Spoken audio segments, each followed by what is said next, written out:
3 em cada 10 adolescentes hoje dizem sentir-se tristes.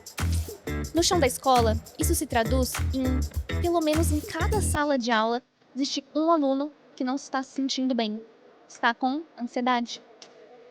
Silenciosamente ou não.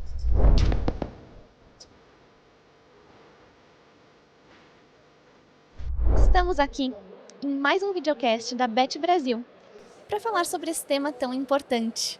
Eu sou a Júlia Vale, especialista em educação socioemocional e parentalidade, e eu estou com duas pessoas muito especiais e experts no assunto. Jaime Ribeiro, com quem vamos conversar hoje? Vamos conversar hoje com uma pessoa muito especial, parceira da Educa, mas acima de tudo, educadora, extremamente experiente, inspiradora, sempre as nossas conversas são inspiradoras. Eu posso considerar já amiga, Carla Miranda, do Instituto Americana. Se apresenta pra gente, fala um pouco da tua trajetória, principalmente para quem está nos ouvindo aí. Tem muita gente que é de escola, que é mantenedor, diretor, líder escolar, educadores. Mas como é um tema que a gente vai falar sobre ansiedade na adolescência, eu tenho certeza que tem muito pai que vai assistir a gente. Então vamos lá, gente. Prazer de estar aqui com vocês. Meu nome é Carla Miranda, eu sou diretora do Instituto Educacional de Americana e estou lá já há 15 anos, por 15 anos, mas na educação há 32 anos. E não tinha dúvida que ia ser educadora, né, gente? Porque eu falo sempre que quando eu era criança, meu pai comprava boneca, mas não para eu cuidar, para eu dar aula. E daí o meu pedido foi que ele fizesse, na época, né, muito novinho, uma lousa igual de escola, e ele fez. Então, os vizinhos, as crianças menores eram as cobaias e as bonecas, e assim eu dei aula por todo esse tempo lá na infância, e depois fui para o magistério, e há 32 anos estou na educação, pedagogia, psicopedagogia, tudo que vem por depois aí, né, gente? Então, 32 anos na educação. O colégio também, eu estou há 15, mas é um colégio com mais de 30 anos, na cidade de Americana, com 2.800 alunos. O colégio, ele vai da educação infantil, o Instituto Educacional de Americana, até o ensino médio, e estamos percorrendo por todo esse tempo lá na cidade. Que maravilha. Começar ouvindo história dessa, Júlia, eu fiquei até pensando aqui que quando eu vou comprar várias bonecas para minha filha Lulu, para ela começar a dar aula também. É, isso mesmo, mas aí você faz a lousa. Tem que fazer a lousa. Tem que fazer a lousa, senão, né, vai que ela só queira dar comidinha, alguma coisa. Você dava aula quando você era criança também? Dava, mas eu confesso que eu brincava mais de cozinha. Olha lá, tá vendo? Por isso que eu falei, a lousa foi um ponto importante. Muito bom. Eu adorei. Carla, 15 anos no Instituto. Conta pra gente o que você vê de diferença no que aparece na ansiedade dos adolescentes hoje em dia e o que você via 5, 10, 15 anos atrás. Primeira questão que choca aí é a quantidade de adolescentes e até crianças com a ansiedade. Isso eu acho que, para quem está na educação, no meu caso há 32 anos, isso cresceu de uma forma que eu acho que nem quem está dentro da escola imaginava que isso aconteceria. E nós sabemos, assim, né? Pelo menos assim, nós imaginamos o que tem feito isso crescer cada vez mais. Quando a gente pensa na rede social, quando a gente pensa na quantidade de tela, quando a gente pensa por si só que eles são adolescentes, né? Nós estamos falando aqui na adolescência, que já é um período muito desafiador para eles, de muita mudança física, emocional, na própria educação. Esses meninos, nos anos iniciais, eles ficam com uma professora, geralmente uma professora única, e daí eles já vão lá para os anos finais e já com vários especialistas e tudo muda. Aí chega no ensino médio e começa uma pressão do que você vai ser na sua vida, qual escolha. Então, a fase da adolescência, ela já é por si só cheia de desafio e muito intensa quando a gente pensa. E quando a gente pensa no mundo de hoje, né, quando a gente percebe o quanto aumentou o uso de tela, essa comparação em rede social, o tudo imediato que eles querem, da forma que eles enxergam, o mundo que eles vivem hoje, a gente percebe que o quanto que colabora para que isso aumente cada vez mais. Não dá para parar o mundo, mas dá para silenciar um pouco o mundo ao nosso redor. Será que os adolescentes precisam aprender a silenciar um pouco os ruídos que são produzidos o tempo inteiro?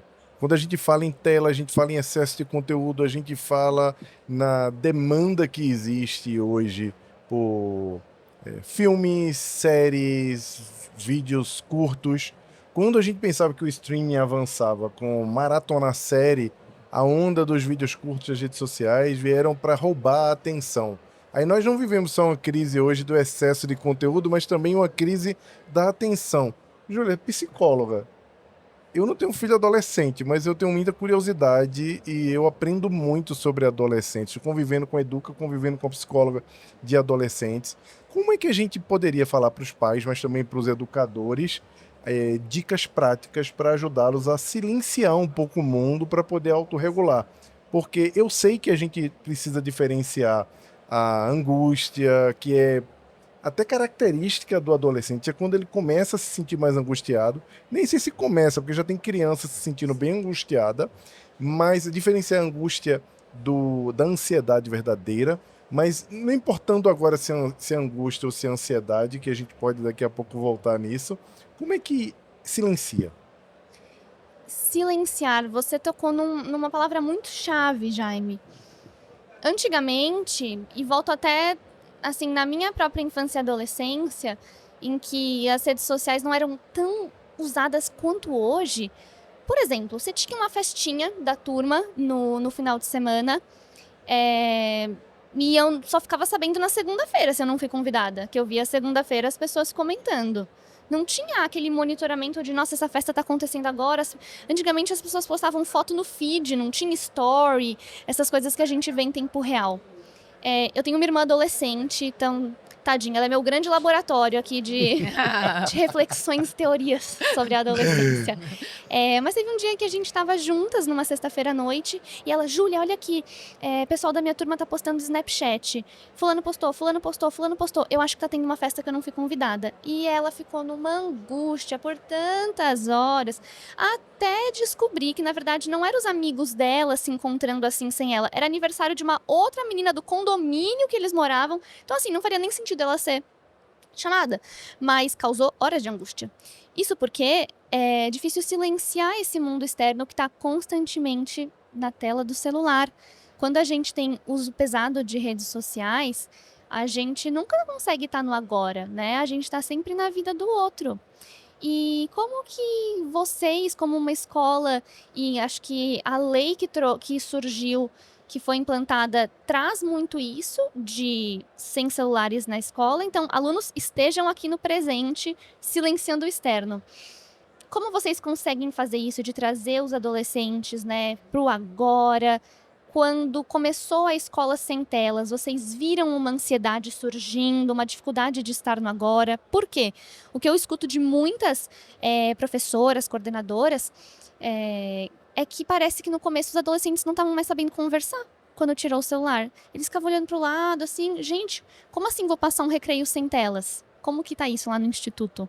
No começo foi bem desafiador. É importante tirar, nós sabíamos disso, o celular, porque você fala, não usa, mas eles acabavam dando aquele jeitinho de usar e atrapalhar a aula. Mas também eu tinha muita preocupação de, tá bom, nós vamos tirar o celular, mas aonde que vai estar a cabeça desse menino? O foco desse menino, ele vai prestar realmente atenção na aula? Era uma preocupação. Então, assim, o começo foi muito desafiador. Muitos meninos começavam a dormir mais, porque daí, no pensamento, a aula passa mais rápido. E esse professor tentando se reinventar desde sempre, né? Do que fazer. O uso da tecnologia em sala de aula, ela ajuda muito. Né? Eles não estão com o celular, mas o uso da tecnologia ou de aulas práticas ou tirá-los da sala de aula ajuda muito, é o que eles pedem. Eu fiz uma assembleia com alunos de ensino médio na semana passada e eles pedem por aula prática e pedem para que ela não seja tanto mais na sala de aula. Talvez porque a sala de aula aumenta o tédio e daí já automaticamente vem aquela questão, preciso e necessito do meu celular. Então, essas estratégias mais de metodologia ativa, o uso da tecnologia para chamar atenção com vídeos, com outras coisas, mas partindo do professor, ou uma gamificação, mas partindo do professor sem uso de celular, isso tem sido feito e tem ajudado muito. O que a gente percebe é uma melhora imensa na hora do intervalo. A escola, né, lá o instituto, nós compramos muitas mesas de jogos. Então, tanto para a unidade dos pequenos, como que a unidade dos grandes. E ver esses meninos jogando no intervalo, brincando, se divertindo, eu não sei há quanto tempo que a gente não via. Porque realmente eles só ficavam no celular. Eles estavam juntos ali, mas só corpo, né? Porque eles estavam utilizando o celular. E hoje, sim. E uma coisa muito engraçada, porque além dessa questão de não usar o celular, veio essa questão de ECA digital agora e tudo mais.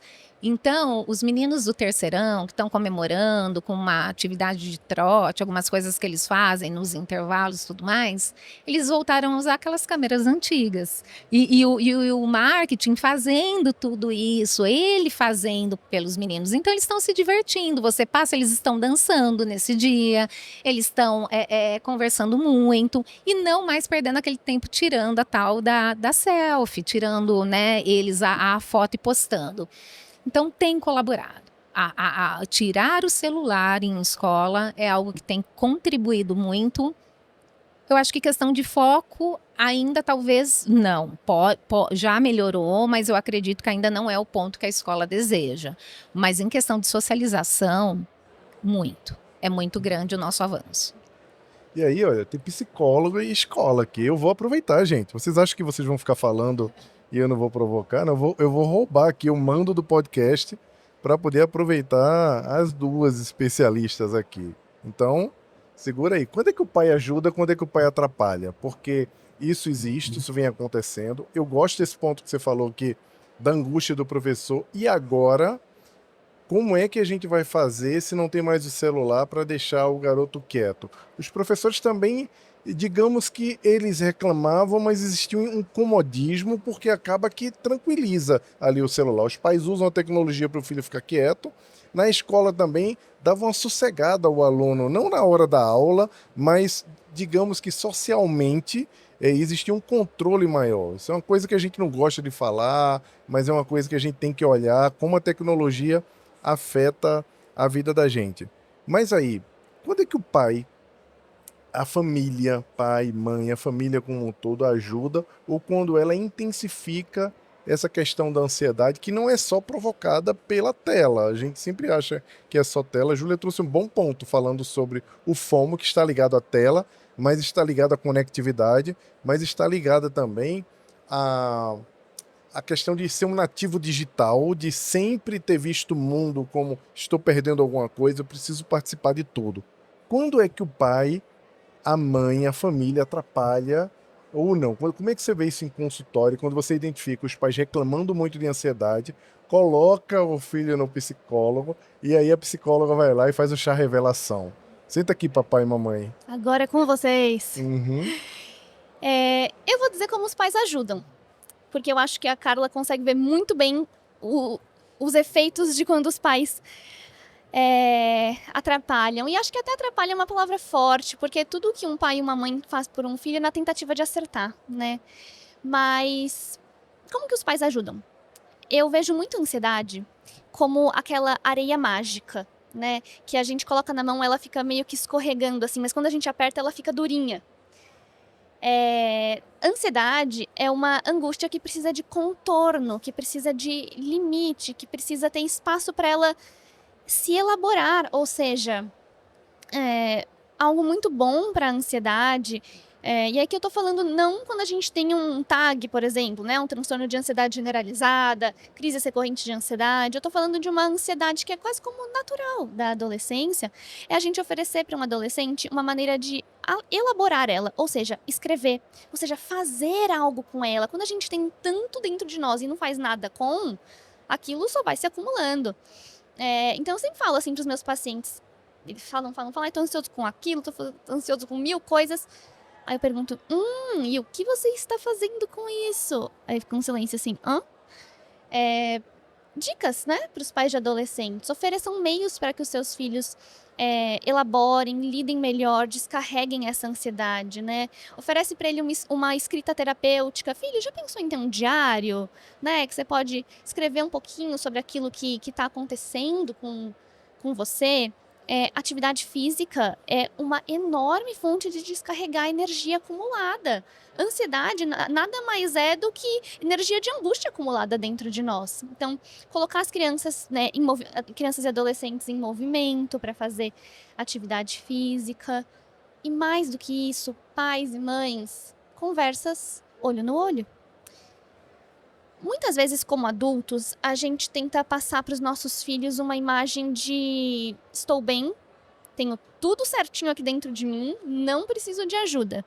E as crianças vão crescendo e se tornam adolescentes achando que ter ansiedade, ter um pensamento intrusivo é uma coisa de louco, uma coisa de maluco, porque meus pais não têm isso, né? Acho que quando eu for adulto eu vou ser tão certinho da cabeça como eles. Mas todo mundo que é aqui adulto sabe que a gente enfrenta 30 ansiedades por dia. E às vezes os pais tentam sustentar esse lugar de perfeição, de tenho tudo certo, e não transparecem para os filhos que eles também têm dificuldade. Então, algo que ajuda a lidar com a ansiedade é pais e mães se mostrem humanos para os filhos de vocês, né? Quando eles estiverem ansiosos por algo que para vocês é um grão de areia, mostra para eles que, na idade dele, você também provavelmente ficaria assim. Ou que no seu dia você também enfrenta desafios que te deixam ansioso. Isso vai criando no adolescente um sentimento de eu não sou um extraterrestre e eu posso falar sobre o que eu estou sentindo com os meus pais. E isso vai aliviando a ansiedade. E o outro lado, Carla? Eu acho assim, a falta de rotina. Eu tenho alunos, por exemplo, que não tem rotina nenhuma. Ele sai da escola, ele faz o que ele quer. Aí a gente volta para a questão da tela, infelizmente, porque é o que eles vão fazer. Mas, ao mesmo tempo, eu tenho aqueles alunos, aqueles adolescentes, que quando vão para casa, o pai coloca uma imensidade de coisas para esses meninos. Eles não têm pausa. A palavra certa é isso.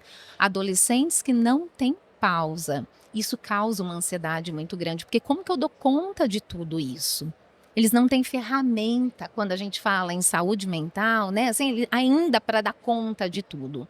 Então, colocar uma rotina saudável na vida desses alunos, dessas crianças, é muito importante. Nem exagerar demais e nem deixar solto sem limite. Faz o que quer e fica quanto tempo você quer, porque isso agrava muito. Quando a gente fala dos adolescentes que já estão lá no ensino médio, que são maiores, às vezes a cobrança dos pais, comparação com outros alunos, com os amigos, e uma cobrança ainda de passar no vestibular, de escolher o que quer fazer, isso aumenta também a ansiedade muito desses meninos. Aquela questão de nota, que ainda a gente acha que não existe mais, né? Que a gente, na verdade, que é o desenvolvimento da habilidade, mas os pais cobram por nota. E também quando chega o vestibular, o próprio vestibular, o Enem, também cobra desse adolescente aí um resultado. Então, isso também a gente percebe que quando está nessa fase, eles aumenta muito a ansiedade. Então, tomar cuidado. Como você falou, Júlia, eu acho que o diálogo é muito importante, mas o que eu sinto muita falta hoje dos pais e da própria escola, por isso que a gente criou dentro da escola isso, a gente pode até falar sobre isso, algumas estratégias, mas que é de escuta. Esses adolescentes precisam ser ouvidos, precisa ter escuta. Então, assim, eu acho que toda essa questão de comparação, de cobrança, de falta de pausa ou da falta do limite, isso acaba aumentando a ansiedade nos meninos. Muito bom. A Educa, inclusive, está iniciando um projeto chamado Escutatória Educa, que vai promover dentro das nossas escolas parceiras um local, um ambiente não é um ambiente físico, mas é um projeto para promover a escutatória dentro da escola. Promover institucionalmente, porque muitas vezes a escola está aberta, ela não tem portões, tem muito gestor como você que é acessível, que circula, gente que está atenta, mas algumas vezes o gestor é surpreendido com aqueles alunos silenciosos. Geralmente aqueles alunos silenciosos são ou provocam ou são vítimas de alguma coisa, sem a gente perceber, porque geralmente o silêncio passa despercebido, inclusive de nós, com tanto ruído, com tanto barulho no mundo, né? Aí já aproveitando também para te falar isso. E aí, tem uma pergunta sobre a Educa, né? Já ia puxar esse gancho, né? Falando aqui sobre Educa, Carla, como que você sente que você é apoiada para lidar com a ansiedade e trabalhar essas habilidades de vida que ajudam no enfrentamento da ansiedade com a gente? Quando eu fui procurar o Educa, o porquê de tudo isso e como que ele contribui. Eu acho que a escolha pelo Educa, pelo material, quando a gente pensa em questão de socioemocional, é entender que eu preciso de um material que eu falo que a escola, quando ela tem um projeto, ela é fatiada em três. Ela tem que atender o meu professor, ela tem que atender o meu aluno e tem que atender a minha família. Porque todos estão ansiosos, né, gente? Nós estamos falando em ansiedade hoje, mas lógico, a gente poderia estar falando de outras coisas, mas hoje da ansiedade, todos estão ansiosos. Os pais estão perdidos, estão ansiosos, os alunos também e os professores muito mais. Então, a procura por esse material é isso. Com os alunos, como que ele atende? Eu acho que a primeira coisa, quando eu tenho um material dentro da minha escola, onde que ele é semanal, e ele permite que meu aluno comece a refletir, a conhecer, a identificar, nomear sentimentos, e ele começa a entender depois de um tempo sobre autorregulação, sobre tantas coisas que vêm aí, a própria ansiedade já vai diminuir. Isso a gente pensando no Educa e no socioemocional de uma forma preventiva. Mas eu tenho os meninos que já estão ansiosos ali. Então, fora isso, a gente tem um material que oferece palestra, que oferece, por exemplo, assim, Pedro, né, tá sempre lá visitando as aulas, acompanhando, criando estratégias junto com as professoras. Então, assim, isso tudo vem contribuir para que essa ansiedade diminua. Até porque eu penso assim, quando a escola procura por um sistema socioemocional, ela já deixa o ambiente seguro.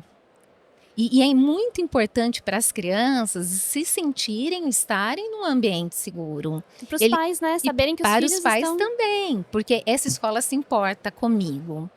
E eu acho fantástico, fantástico o socioemocional dentro de uma escola, porque a escola sempre existiu para transmitir conhecimento. É sempre de fora para dentro. O aluno está lá para ele aprender, né, o conhecimento. E o Educa não, gente. Quando eu falo de socioemocional, é esse menino primeiro se reconhecer por dentro para fora. E você dá essa oportunidade de você se reconhecer, de você se entender, de você nomear, de você entender que tudo bem também quando não dá certo, ou quando eu preciso desenvolver essa habilidade, ou nessa eu sou boa e nessa talvez não, e todo mundo é assim. Tudo isso colabora. E colabora para que seja menos ansioso, mas que seja mais feliz. E é isso que a gente espera. A gente espera isso dos alunos, a gente espera isso dos nossos professores para dar conta dessa geração né, e de tudo que vem acontecendo, e também desses pais, para que essa família seja mais estruturada. E isso eu sinto com vocês, com o material do Educa. É gratificante, né? Muito gratificante. Muito bom. E quem conhece o Instituto Americano não tem como não ficar encantado, né? Aí você foi falando aí, eu fui imaginando na jornada o quanto a gente juntos já estamos construindo, semeando e semearemos muito mais. Eu estava pensando agora aqui numa história que talvez vocês conheçam, que é a história dos três porquinhos. Você Não conhece, conheço. né? Conta, Não, Jaime. Não, é a história dos três porquinhos. Você lembra da história dos três porquinhos? Cada um dos porquinhos foi construir uma casa. Eles saíram de casa e daí o primeiro construiu a de palha, o segundo a de madeira e o terceiro, ou a terceira, né, no caso da história que eu conto, ela construiu a casa de alvenaria. Quando o lobo mau apareceu, ele soprou e aí derrubou a primeira e aquele porquinho se juntou ao segundo, que era o porquinho que estava lá na casa de madeira, e por fim chegaram na casa de alvenaria e o lobo mau não conseguiu soprar e derrubar. E eu fiquei lembrando em dois paralelos para isso. O primeiro paralelo em relação à escolha de uma escola.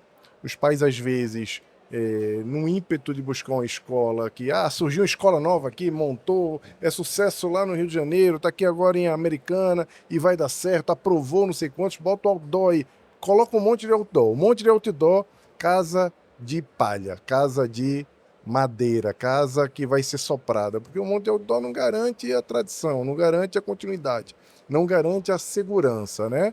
E aí eu depois, não, peraí, a segunda casa é uma casa de madeira ali, a casa que não falha nunca, é a casa que está bonita, é a casa que está arrumada, que parece uma casa chique, e a onda agora, vamos apostar nessa casa, e aí o primeiro sopro, o primeiro, não é? E não acontece. E a casa de alvenaria, que é a escola tradicional, com 30 anos, a escola que constrói, a escola que entrega resultado, uma escola com profissionais extremamente qualificados. No caso de vocês, todo mundo tem uma formação, é incrível a formação dos profissionais de vocês. Eu não estou fazendo propaganda porque aqui tem mais gestores e não tem, né? Não estou tentando matricular aqui, né? Né? Mas é um nível muito alto, pessoas extremamente preparadas. E são a casa de alvenaria, casa de tijolo, que ninguém vai derrubar. E às vezes algumas vezes os pais optam por não encontrar essa segurança ali. Não acontece muito em Americana, porque parece que a população americana é muito inteligente, porque a maioria dos estudantes Tá todo mundo lá. estão lá, né? Pelo amor de Deus. Mais de 1% da cidade está mais lá. de 1% da cidade estuda lá. Mas eu pensei nisso sobre a escolha da escola, quer dizer que os pais estão escolhendo essa casa de alvenaria, mas eu pensei também nos pais.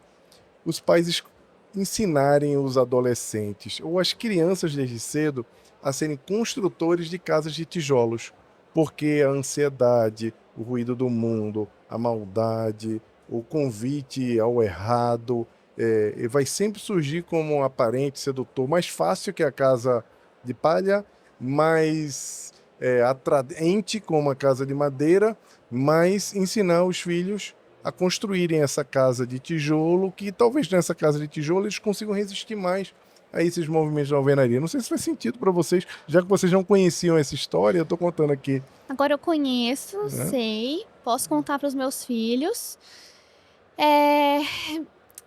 Falando aqui da casa de alvenaria, casa forte, Carla, eu queria te pedir para você deixar um recado para quem nos está assistindo, para os gestores escolares que nos assistem, como eles podem construir uma escola que é essa casa de alvenaria que protege os adolescentes quando o assunto é saúde emocional, né, ansiedade. O que você tem de recado? Então, assim, o que eu sempre falo, né? Porque o Instituto é alvenaria, porque é forte. Eu sempre falo assim, é muito importante que a escola não seja modismo, que a escola tenha sempre o seu passado. É muito importante pensar no passado sempre. É pensar em raízes, é pensar em valores. Eu acho que a palavra certa é valores. E não se perder. Está vivendo o hoje, o amanhã, se inovando, tendo essa questão de alta qualidade, de tudo, de formação e de tudo isso. E aí, hoje a gente já entende que, na verdade, já se entende há muito tempo, que não existe, é impossível o aluno ter bom resultado, ele só ter resultado que eu falo de aprendizado cognitivo, se ele não tem um alicerce emocional. Nós precisamos do alicerce emocional para chegar num bom resultado de aprendizado, num bom resultado num projeto de vida, e esse menino que sonha em passar no melhor vestibular.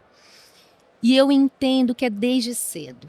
Eu entendo, quando foi a procura pelo Educa, eu fiz questão, eu falei, como diretora, eu não abro mão que comece nos anos iniciais. Por uma questão que esses meninos consigam construir a sua autonomia futuramente, onde que eles entendam quais são os valores e as habilidades que precisam ser desenvolvidas para que esses meninos sejam completos. Acho que quando essa criança ela é completa, sobra menos espaço para a ansiedade, sobra menos espaço pela escolha do caminho errado. Então, E hoje a gente tem muita essa oferta do caminho errado. Esse aluno, esse indivíduo, quando ele está completo, quando ele se entende, quando ele tem os valores desenvolvidos, onde ele estiver, ele vai saber escolher o melhor caminho, porque ele é autônomo para isso. Ele vai ser protagonista da própria vida. Então a escolha vai ser boa e vai ser certa. Então a escolha pelo Educa, a escolha pelo material socioemocional é nesse sentido. Que tenhamos aí, né, cada vez mais alunos com um projeto de vida excelente, onde ele consiga se construir e onde ele consiga ser cada vez mais melhor. Afinal, o slogan do Instituto é isso, né? Ser maior é melhor do que antes. Então, que esses alunos, que esses meninos se construam cada vez mais felizes. Uau, uau, uau. Muito bom, muito bom. Maravilhosa. Como é bom, né, Jaime? Toda vez que a gente vai lá no Instituto é sempre tão especial, tão gratificante. E é muito bom te escutar, Carla. Quero te agradecer por estar aqui falando sobre algo que é fato, né? Ansiedade não é moda, ansiedade é dor pedindo cuidado. E uma escola que cuida de verdade vai além. Tenho certeza. Eu também quero agradecer. Me sinto honrada de estar aqui com vocês. É um Alegria enorme toda prazer. nossa. Esse foi mais um videocast da Educa e nos vemos no próximo episódio. Tchau, gente.